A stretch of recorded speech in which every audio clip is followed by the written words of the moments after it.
Amis des jardins, bonjour. J'espère qu'à travers ce tutoriel, vous allez pouvoir avoir ce même élan et cette même passion pour les pierres sèches que moi. J'ai eu la chance d'apprendre en formation à monter des murets et je dois vous dire que depuis, j'adore faire des murets. Alors, déjà pour monter un muret de pierres sèches, il vous faut des pierres. Alors, j'espère que vous avez la chance d'avoir chez vous un monticule de pierres. Et puis, si vous n'avez pas cette chance, vous pouvez aller en glaner chez vos voisins ou sur le bon coin. Alors, la première chose à faire, c'est de trier vos pierres. Je vous invite à garder les très grandes pierres que j'appelle des pierres précieuses pour vous faire des belles constructions dans votre jardin. Et à garder les pierres moyennement grandes et grandes pour votre muret.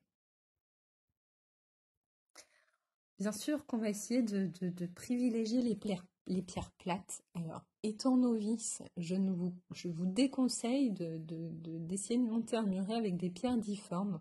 Vous pouvez utiliser vos pierres difformes pour faire des bordures de jardin ou peut-être un abri pour les reptiles, par exemple. Alors voilà, on part avec des pierres plates de différentes tailles. Alors si vous avez des pierres parfaitement plates et toutes de taille moyenne, ça va être beaucoup plus facile à monter et vous allez avoir un résultat plus uniforme.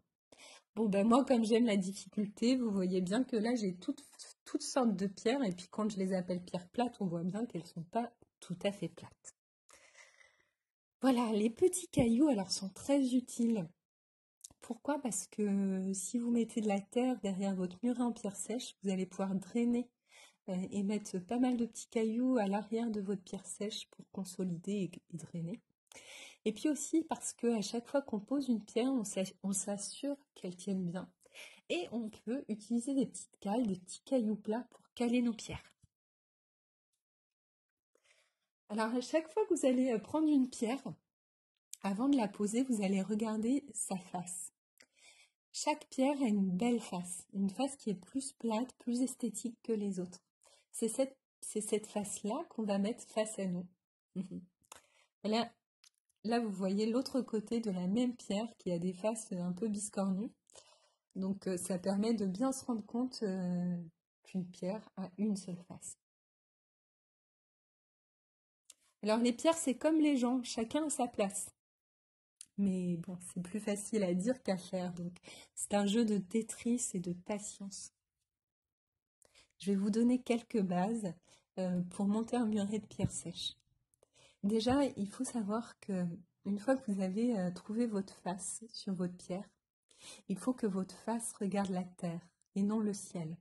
Pourquoi? Parce que lorsque la pluie va tomber, il ne faut pas qu'elle s'infiltre dans la pierre, sans quoi elle risque de la fragiliser. On va éviter aussi les coups de sabre. Alors les coups de sabre, c'est très facile, comme son nom l'indique, c'est une grande ligne dans le mur. Donc on essaie bien de monter notre mur en quinconce. Allez, là je vous ai fait une vue d'en haut du muret, du dessus. Alors c'est pas une super photo, mais ça vous permet de voir qu'on essaye d'avoir une surface bien plane. Certains vont utiliser des cordeaux.